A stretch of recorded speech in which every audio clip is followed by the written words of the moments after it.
Block elements. तो आप सभी जानते हैं एफ ब्लॉक एलिमेंट्स में दो श्रेणियां आती हैं, तो लेंथेनाइड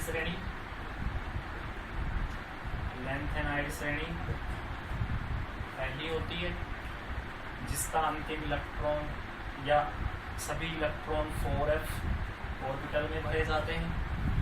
दूसरी होती है एक्टिनाइड श्रेणी जिसके सभी इलेक्ट्रॉन 5f ऑर्बिटल में भरे जाते हैं। तो सबसे पहले एफ ब्लॉक एलिमेंट्स कहते किसे हैं, इस पर थोड़ी चर्चा कर लेते हैं। तो आपको पता है कि वे तत्व जिनके अंतिम इलेक्ट्रॉन f कक्षक में भरे जाते हैं एफ ब्लॉक के तत्व कहलाते हैं, या अपन ऐसे कहें कि वे तत्व जिनका अंतिम इलेक्ट्रॉन पूर्व उपांतीय कोश के 4f उपकोश या 5f उपकोश या 4f कक्षक या 5f कक्षक में भरे जाता हो, उन्हें एफ ब्लॉक के एलिमेंट्स कहा जाता है। तो लेंथेनाइड श्रेणी कहां से कहां तक होती है आप सभी अच्छे से जानते हैं। लेंथेनाइड श्रेणी होती है सीरियम 58 से 71 लुटीशियम तक, सीरियम 58 से 71 लुटीशियम तक। और एक्टिनाइड जो श्रेणी होती है वो थोरियम 90 से 103 लोरेंसियम तक होती है। इनको तो कहा जाता है लेंथेनॉन, और इनको कहा जाता है एक्टिनॉन। वर्तमान में आजकल इस नाम से प्रचलित है, लेंथेनॉन और एक्टिनॉन। लेंथेनाइड जो श्रेणी है और एक्टिनाइड श्रेणी है, दोनों को मिलाकर अंतः या आंतरिक संक्रमण तत्व कहा जाता है।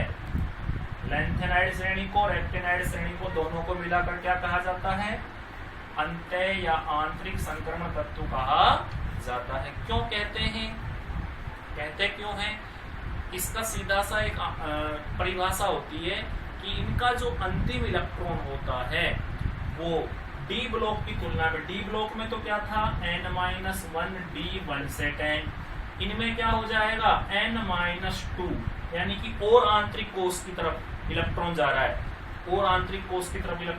तो n-2 f1 से 14।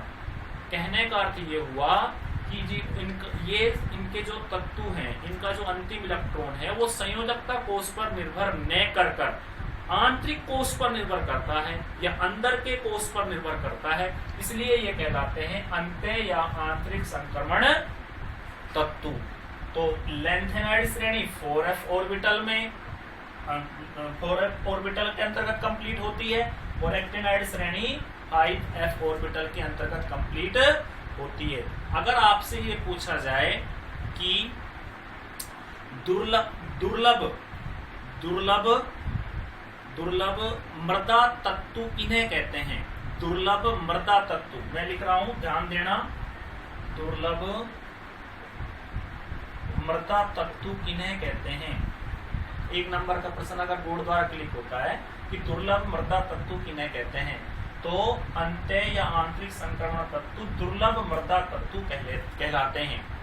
अंतः या आंतरिक संक्रमण तत्व दुर्लभ मृदा तत्व कहलाते हैं, जिसके अंतर्गत दोनों श्रेणी आती है, लेंथेनाइड श्रेणी भी और एक्टिनाइड श्रेणी, यानी 4f कक्षक एलिमेंट्स भी और 5f कक्षक एलिमेंट्स भी। कहते क्यों है इनको दुर्लभ मृदा तत्व, क्योंकि ये आजकल तो वर्तमान में इनकी उपलब्धियां बहुत ज्यादा है। पहले जब भूतपूर्व काल की बात करें, पहले के काल की बात करें, तो उस स्थिति में ये धातु, ये जो एलिमेंट्स हैं, मेटल्स हैं, ये धातु ऑक्साइडों के रूप में पाई जाती थी, यानी कि खनिज धातु ऑक्साइडों के रूप में पाई जाती थी। तो इसलिए इनको क्या कहा जाता है, दुर्लभ, या इसको इंग्लिश में कहते हैं रेयर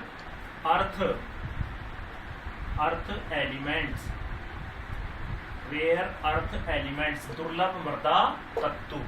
क्योंकि ये जो भूतपूर्व काल था उसमें ये खनिज धातु ऑक्साइड के रूप में उपलब्ध थी, इसलिए इनको दुर्लभ मृदा तत्व कहते हैं। और इन्हीं को अंतः या आंतरिक संक्रमण तत्व दोनों श्रेणियों को माना जाता है। और अगर इसका प्यारे बच्चों ये पूछा जाए कि अंतः या आंतरिक संक्रमण तत्व का सामान्य इलेक्ट्रॉनिक विन्यास क्या होता है, तो सामान्य इलेक्ट्रॉनिक विन्यास की बात करते हैं। मैं इसको साफ कर देता हूं, देखते हैं क्या होता है सामान्य इलेक्ट्रॉनिक विन्यास।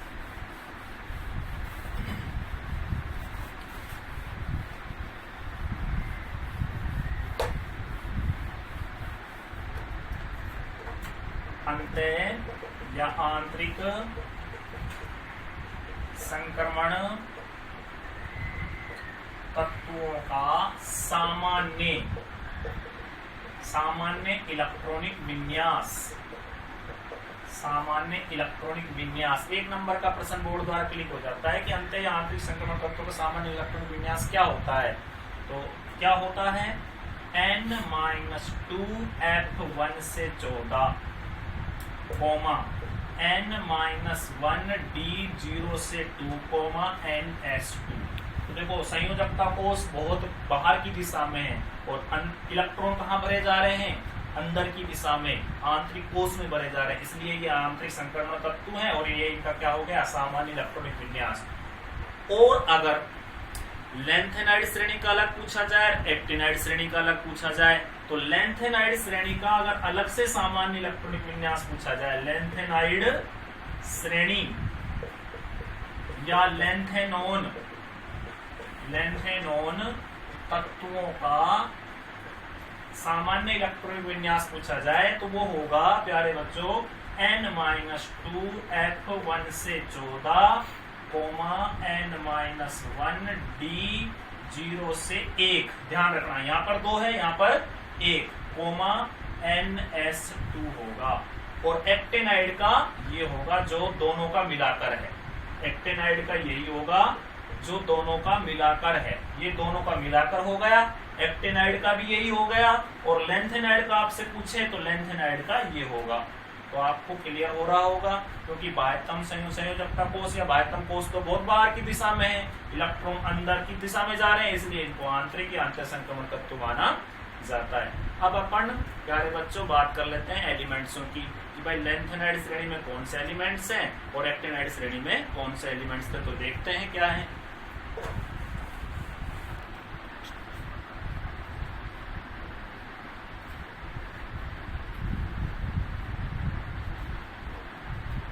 मैं यहां लिख देता हूं प्यारे बच्चों, लेंथेनाइड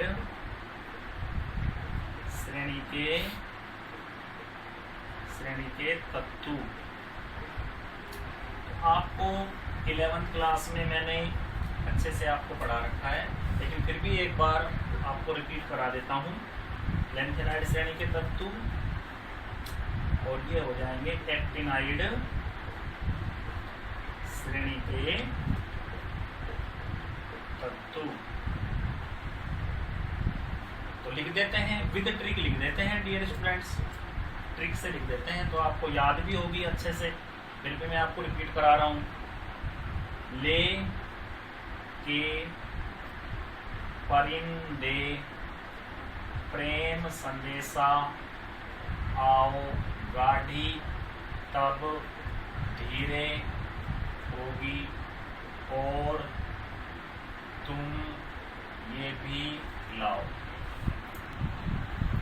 तो आपको ये याद हो गई होगी, ले के परिंदे प्रेम संदेशा आओ गाढ़ी तब धीरे होगी और तुम ये भी लाओ। इसका टॉपिक नंबर कितना, 57, 58, 59, 60, 61, 62, 63, 64, 65, 66, 67, 68, 69, 70 और 71। एक्टिनाइड श्रेणी में भी आपको ट्रिक से ही याद रखनी है। थोड़े पहलवान उनसे निपटेंगे, पुराने आम कम बिकेंगे, कैफे ऐसे फरमाओ, मदन नाश्ता लाओ। हो गई याद आपको प्यारे बच्चों। थोड़े पहलवान उससे निपटेंगे, पुराने आम कम बिकेंगे, कैफे ऐसे फरमाओ, मदन नाश्ता लाओ। एटॉमिक नंबर इसका 90, 91, 92, 93, 94, 95, 96, 7, ये 8, ये 99, ये 100, 101, ये 2 और ये 3। ये दोनों श्रेणियां क्या हैं? ये तो लैंथेनाइड श्रेणी के तत्व, ये एक्टिनाइड श्रेणी के तत्व। तो दोनों श्रेणी के तत्व आपको अच्छे से याद हैं, आसानी के साथ आप लिख सकते हो। नहीं भी याद हो तो इसका स्क्रीनशॉट ले लेना, अच्छे से आपको एटॉमिक नंबर याद हो जाएंगे और एलिमेंट्सों के प्रतीक विद ट्रिक आपको याद रखने हैं, क्योंकि ये इंपॉर्टेंट है। यहाँ से बोर्ड एग्जाम द्वारा क्वेश्चन क्लिक होता है अक्सर कर। ठीक है, तो मैं इसको समाप्त कर देता हूँ।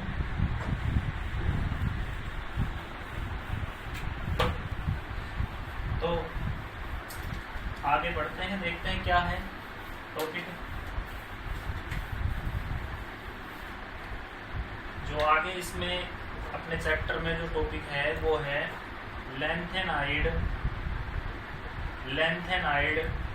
तत्वों का इलेक्ट्रॉनिक विन्यास। लैंथेनाइड तत्वों का इलेक्ट्रॉनिक विन्यास। तो इस पे सभी अच्छे से ध्यान दें। यहाँ से प्रश्न क्लिक हुआ भी है और होता भी रहता है अक्सर करके। तो अपन देखते हैं क्या है इलेक्ट्रॉनिक विन्यास। तो एलिमेंट्स, सबसे पहले तो एलिमेंट्स लिख देते हैं, तत्व। उसके बाद उसका एटॉमिक नंबर लिख देते हैं, एटॉमिक नंबर। इलेक्ट्रॉनिक विन्यास लिख देते हैं, इलेक्ट्रॉनिक विन्यास लिख देते हैं और ऑक्सीकरण संख्या भी लिख देते हैं, ऑक्सीकरण संख्या भी लिख देते हैं। तो ध्यान देना, आराम से देखना, समझना। एलिमेंट्स सबसे पहले ट्रिक से ही लिख देते हैं। ले के परिंदे प्रेम संदेशा आओ गाढ़ी तब धीरे होगी। बाकी थोड़ा सा जो स्थान है वो कम हो गया है, उसको आगे बढ़ा देंगे। पहले इनकी बात कर लेते हैं।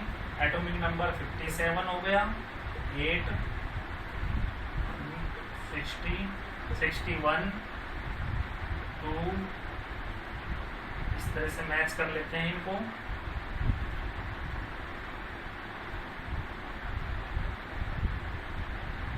(63), 64, 65,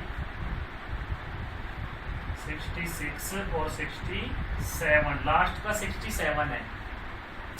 इलेक्ट्रॉनिक कॉन्फ़िगरेशन आपको पता है। जिनोन अक्रिय गैस विन्यास कितना होता है? 54। जिनोन अक्रिय गैस विन्यास कितना होता है? 54।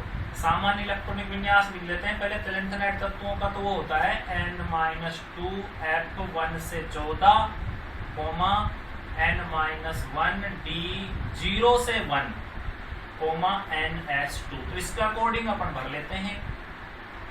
जिनोन 54, उसके बाद 4f, क्योंकि ये तो डी ब्लॉक का एलिमेंट्स है, डी ब्लॉक का एलिमेंट्स है। तो जिनोन 54, 4f0, 5d1, क्योंकि डी ब्लॉक का एलिमेंट्स है तो डी में इलेक्ट्रॉन जाएगा, 6s2। तो ऑक्सीकरण संख्या टोटल एक्सटर्नल ऑर्बिटल में 2 और एक एगुमित इलेक्ट्रॉन है। तीनों आयनन ऊर्जा की न्यूनतम मात्रा पर रिमूव हो जाते हैं। तो ऑक्सीकरण अवस्था कितनी हो गई? +3। साथ में ऑक्सीडेशन स्टेट भी ध्यान में रख के चलनी है। सीरियम का भरेंगे तो जिनोन 54 इलेक्ट्रॉन किस में जाएगा? n-2 में, यानी कि 6 एक्सटर्नल ऑर्बिटल है, 2 कम होंगे तो क्या आएगा? 4f। क्या आएगा? 4f। तो ये हो जाएगा 4f1, 5d1, 6s2, 6s2। Oxidation state कितनी हो जाएगी? +3। और टोटल कितने हैं इलेक्ट्रॉन? +4। तो ये हो गई +3, +4। अब प्यारे बच्चों, इसमें एक चीज ध्यान रखने की बात है कि जो n+l का नियम होता है, n+l का नियम, उसके अकॉर्डिंग मुख्य क्वांटम संख्या यहाँ कितनी है 4, l की वैल्यू f के लिए कितनी होती है 3, तो टोटल मान कितना हो गया 7। इसी प्रकार यहाँ पर मुख्य क्वांटम संख्या कितनी है 5, l की वैल्यू d के लिए कितनी होती है 2, तो टोटल मान कितना हो गया 7। तो दोनों का मान भी कितना है n+l के नियम के अनुसार 7। और 4f कक्षक की जो ऊर्जा होती है वो 5d कक्षक से कम पाई जाती है। 4f कक्षक की जो ऊर्जा होती है वो 5d कक्षक से कम पाई जाती है। इसलिए अब जब PR59 का इलेक्ट्रॉनिक विन्यास भरेंगे तो ये क्लियर है आप सभी को, इसको मैं समाप्त कर देता हूं। तो आगे देखते हैं। तो मैंने आपको बताया कि 4f कक्षक की ऊर्जा कम होती है 5d से, इसलिए d का इलेक्ट्रॉन भी 4f में आ जाएगा। यहाँ जब अपन इलेक्ट्रॉनिक कॉन्फ़िगरेशन भरेंगे तो ये हो जाएगा सीधा 4f3 और 5d 0 हो जाएगा। एक इसका आ गया, एक आने वाला इलेक्ट्रॉन तो सीधा 3 हो गया 6s2। इलेक्ट्रॉनिक कॉन्फ़िगरेशन कंप्लीट हो गया और ऑक्सीकरण अवस्था +3 +4। अधिकतम +3 तो लैंथेनाइड तत्वों की सामान्य ऑक्सीकरण अवस्था होती है +3, और ये प्रश्न आया हुआ भी है, मैं आपको अभी दिखाऊंगा। और +4 अधिकतम कितनी होती है +4, क्योंकि जो ये 4f कक्षक होता है ये जो अक्रिय गैस विन्यास क्या है जिनोन, तो ये नाभिक के बिल्कुल क्या होता है पास में।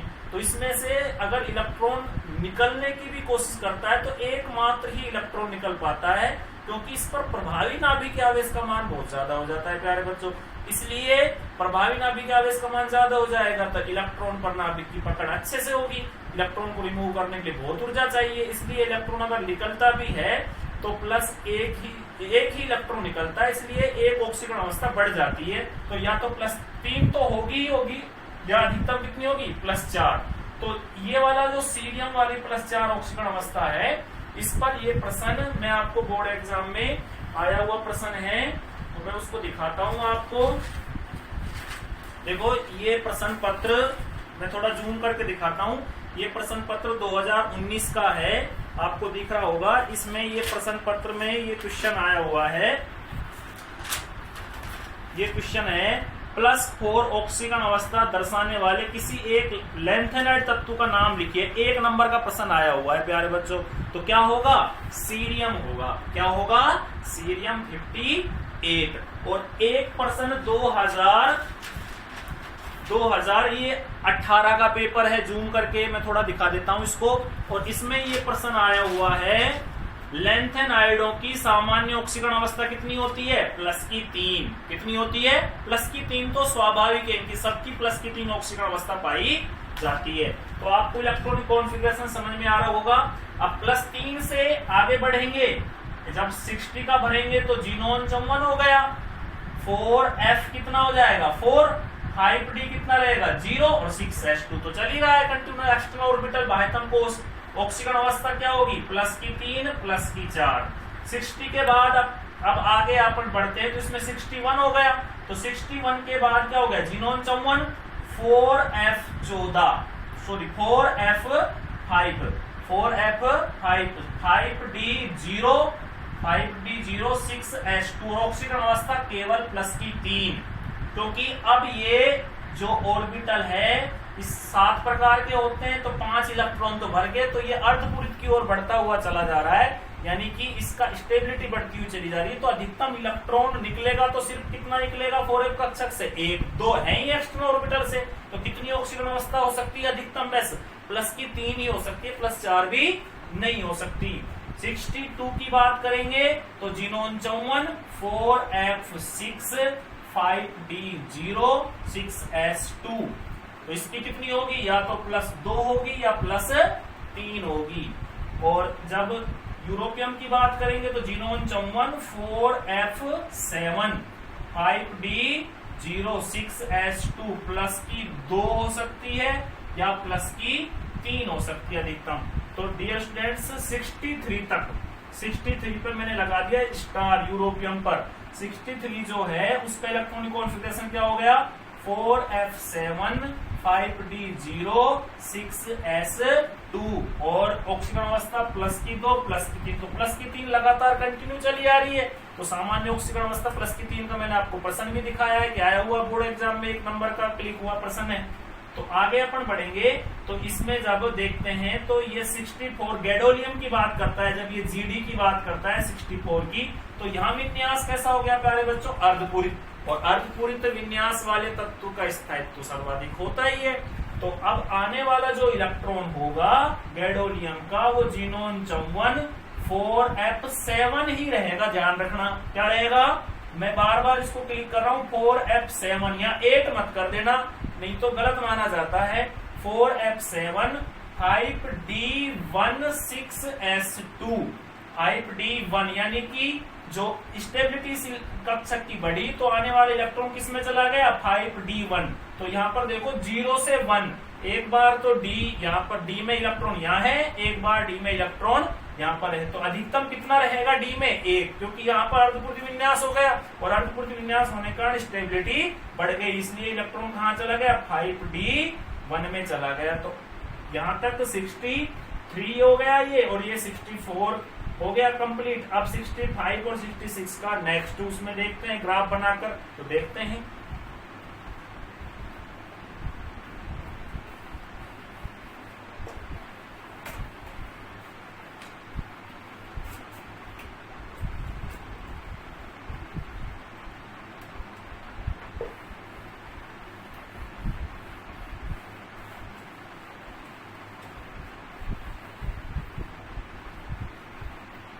तो यहां से मैं इन एलिमेंट्सों को समाप्त कर रहा हूं।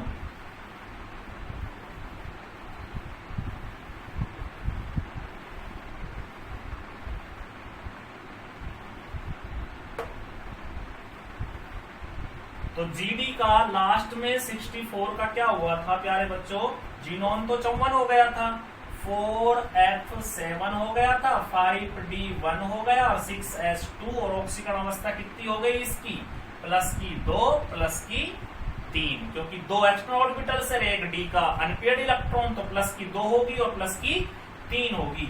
अब जीडी के बाद नीचे अपन चलते हैं तो ये हो गया टीपी, ये हो गया 65, ये हो गया डीवाई डिप्रेसियम, ये हो गया 66, होलियम 67, ये समाप्त कर देता हूं मैं अब।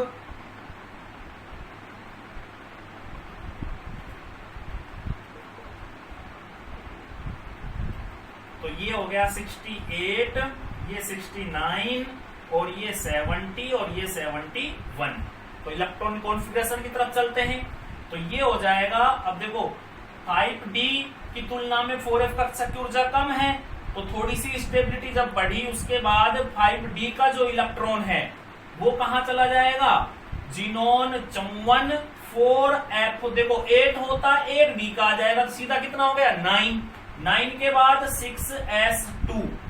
अब इसकी ऑक्सीकरण अवस्था क्या होगी, एक्सटर्नल ऑर्बिटल से 2 इलेक्ट्रॉन तो रिमूव हो गए, प्लस 2 तो हो गई, साथ में क्या होती है जब 4f7 कक्षकों की बात करेंगे 7 ऑर्बिटल होते हैं, 1 2 3 4 5 6 और 7, तो 1 2 3 4 5 6 7 8 9, तो अनपेयर्ड देखो हाफ फील्ड के बाद कितने इलेक्ट्रॉन जा रहे हैं अधिकतम 2, तो या तो प्लस की 3 होगी या प्लस की अधिकतम प्लस की 3 ही होगी, प्लस 2 होगी प्लस 3 होगी।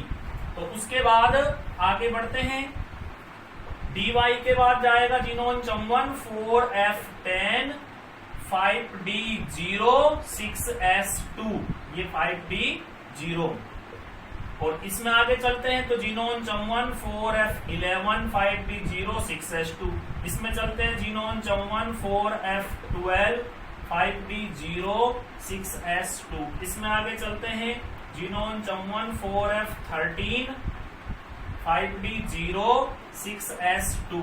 यहाँ पर पिट्रीडियम में चलते हैं तो जीनोन 54 4f कितना हो गया प्यारे बच्चों 14, और 5d कितना हो गया 0 6s2। अब बच गया 71 लूटीशियम, तो लूटीशियम का क्या हो गया जीनोन 54 4f14, ये तो फुलफिल्ड हो गया, पूर्णपूरित हो गया ना, और पूर्णपूरित हो गया तो क्या हो जाएगा 5d1 और 6s2। और इलेक्ट्रॉनिक कॉन्फ़िगरेशन कंप्लीट होने के बाद ऑक्सीकरण अवस्था कितनी हो गई इसकी, प्लस की 3। इसकी बात करें तो प्लस की 3, इसकी भी बात करें तो भी प्लस की 3, या प्लस कोमा ब्रैकेट में क्या रख सकते हैं प्लस की 4, प्लस की 3 प्लस की 4। यहां पर बात करें प्लस की 2 प्लस की 3 प्लस की 2 प्लस की 3, तो सब में कितनी है सामान्य ऑक्सीकरण अवस्था, प्लस की 3। तो प्यारे बच्चों, आपको इलेक्ट्रॉनिक कॉन्फ़िगरेशन अच्छे से समझ में आ रहा होगा। तो ये था लैंथेनाइड तत्वों का इलेक्ट्रॉनिक कॉन्फ़िगरेशन। सामान्य इलेक्ट्रॉनिक विन्यास क्या हो गया, बाह्यतम कोष कौन सा हो गया 6s, इससे n-1 करेंगे तो 5d, इससे n-2 करेंगे तो 4f। कंप्लीट समझ में आ रहा है अच्छे से। एक चीज, एक पॉइंट और आता है इसमें, कर्नेल, एक वर्ड होता है कर्नेल। कर्नेल इसको इसलिए कहा जाता है क्योंकि इसके आंतरिक कोष को, क्योंकि अंदर का कोष होता है ना जो, उसके नाम के आधार पर ही, क्योंकि इलेक्ट्रॉन 4f कोष में भरे जा रहे हैं ना अंदर की वजह से, उसके नाम के आधार पर इसको कर्नेल वर्ड नाम दिया जाता है। तो कर्नेल वर्ड अगर आपसे पूछे तो वो आंतरिक कोष से ही संबंधित है, इसके अलावा और कुछ नहीं होता। बाकी आपको इलेक्ट्रॉनिक कॉन्फ़िगरेशन अच्छे से क्लियर होगा। एक इम्पोर्टेंट पॉइंट की और चर्चा कर लेते हैं प्यारे बच्चों। इसमें मेन जो एक पॉइंट आता है, 2 या 3 लाइन है जो बहुत ही इम्पोर्टेंट मानी जाती हैं, वो अक्सर कर समझ में थोड़ी में कम आती है, उसको मैं आपको क्लियर कर देता हूँ। पॉइंट ये होता है, जैसे जीनोन 54 है, जो जीनोन 54 है, इसका इलेक्ट्रॉनिक कॉन्फ़िगरेशन सामान्य रूप से हम भरते हैं तो क्लियर रूप से में जब शुरू से भरते हैं तो 1s2 2s2 2p6 3s2 3p6 4s2 3d10 4p6 5s2 4d10 5p6। तो ये 54 हो जाता है प्यारे बच्चों। देखो ये 10 हो गए कंप्लीट, ये 10 हो गए, 20 30 और ये 40 और 2 कितने हो गए, 8 कितने हो गए 48 और 6 54। अब इलेक्ट्रॉनिक कॉन्फ़िगरेशन मान लीजिए सीरियम की बात करते हैं, तो सीरियम का क्या जाता है 4f1 5d1 और 6s2। देखो टोटल कोष कौन सा चल रहा है, छठा कोष चल रहा है। तो लैंथेनाइड श्रेणी में टोटल 6 कोष होते हैं। कितने कोष होते हैं 6 कोष, जिनमें से जो इंपॉर्टेंट पॉइंट है वो आप ध्यान देना। अब जो मेन पॉइंट होगा 6 कोष हो गए टोटल, यानी कि छठा कोष है या एक्सटर्नल ऑर्बिटल संयोजक का कोष 6 है, उसमें से 3 तो पूर्णतया भरे हुए हैं। देखो 1s भरा हुआ है, 2s भरा हुआ है, तीसरा कोष भी भरा हुआ है, पहला भी भरा हुआ है, दूसरा भी और तीसरा भी, क्योंकि 3s होता है, 3p होता है, 3d होता है। लेकिन जो चौथा कोष है वो देखो, चौथे कोष में 4 ऑर्बिटल होते हैं, 4s 4p दोनों भरे हुए हैं, 4d ये भी भरा हुआ, लेकिन 4f कैसा है अभी रिक्त है। कैसा है रिक्त। इसी प्रकार 5वें कोष की बात करें तो देखो 5वें में 4s, इसमें भी 5 ऑर्बिटल होते हैं, तो इसमें से 2 ही भरे हुए हैं। देखो 5s 5p 5d कैसा है रिक्त। और छठे की बात करें तो छठे का तो केवल 6s ऑर्बिटल एक्सटर्नली आ रहा है, अभी तो 6p बच रहा है, 6d बच रहा है। तो कहने का अर्थ ये हुआ लैंथेनाइड जो तत्व हैं या लैंथेनाइड श्रेणी है उसमें टोटल 6 कोष होते हैं प्यारे बच्चों, अच्छे से समझ में आ रहा होगा। उसमें से 3 तो पूरे भरे हुए हैं, पहला भी, दूसरा भी और तीसरा भी।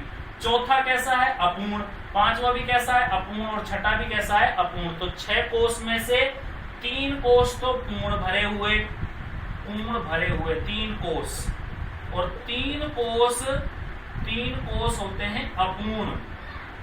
3 कोष होते हैं अपूर्ण। 3 कोष क्या होते हैं अपूर्ण।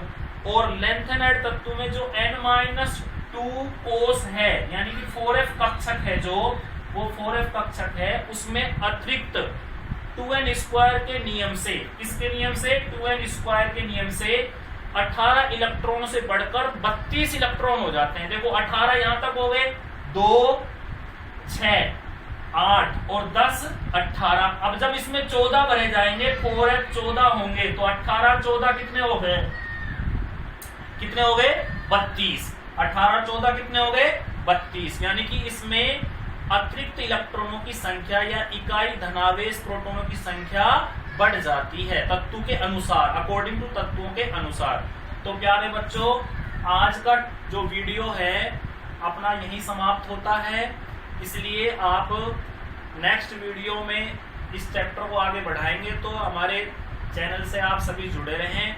आप सभी को बहुत बहुत धन्यवाद।